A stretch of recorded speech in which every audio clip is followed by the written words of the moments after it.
Subject, politician. Topic, interview questions. Now, why did you lie in your campaign?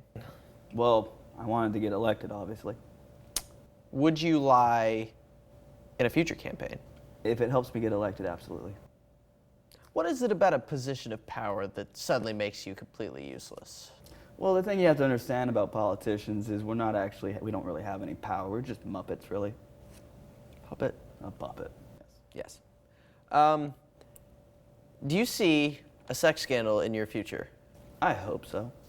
Really? It seems to help get people elected.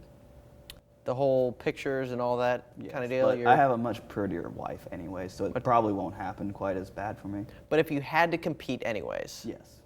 Okay, you would compete. I would totally Who would compete. win? Oh, Carlos Danger for sure. Carlos Just on Danger? his name alone. Now, Geraldo Rivera is kind of a contender in this whole thing now. Oh, is He's got he? a dog in this fight, yeah. Oh, I did not know that. That's scary and entertaining at the same time. Speaking of Geraldo Rivera, what's your stance on foreign policy? Well, I'm not a huge fan of his mustache.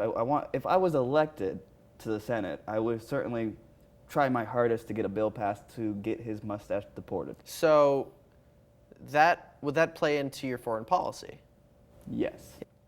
All right, now, I don't know whether or not you know this, but Tom Selleck and Geraldo Rivera live in an apartment together. Oh, really? Because of the mustaches, they have to kind of like unify, because if their mustaches are gone, they have no identities and they kind of fall off the face of the earth. So they have to have each other's backs to do that. So if you get rid of the mustache, you get rid of essentially the person that is Geraldo Rivera. Do you think that will compromise the integrity and safety of Tom Selleck? No, I think Tom would be safe. I actually respect the man. So Tom Selleck's mustache is safe from being deported? Yes. I noticed you're dressed very casually. Why are you dressed like Fred Flintstone instead of wearing a suit like any normal politician would? Well, it's more about the fact that I had talked to my advisors who happened to talk to some advisors who looked at some opinion polls that said I just wasn't connecting with the youth of America yet. So I thought the best way to actually connect with the youth of America is to dress up as one of their beloved cartoon characters.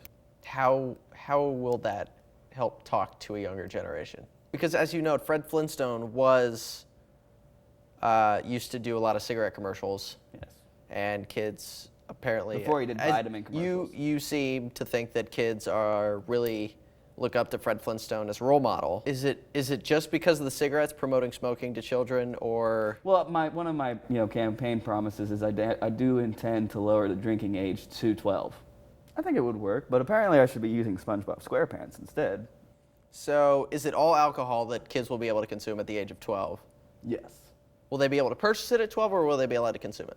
Both. Both? Okay. Except for gin, because gin's disgusting. That's true. So what position of government are you actually running for? Well, I was going to run for the esteemed position of King of England. Will you relocate to England for... No, I was planning on making it the 51st state.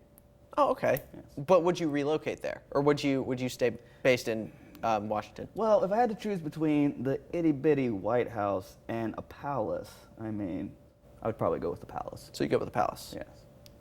All right. And then we would bring imperialism back to America, which I think we've been lacking. So you're a big supporter of imperialism? Oh, absolutely. This is the part where you're supposed to ask the questions now. Oh, me? This is this kind of interview, yeah. Oh, is it? Turning it on you. Okay. So how many people have you murdered in your life? That concludes this interview with Senator Sandy Waters.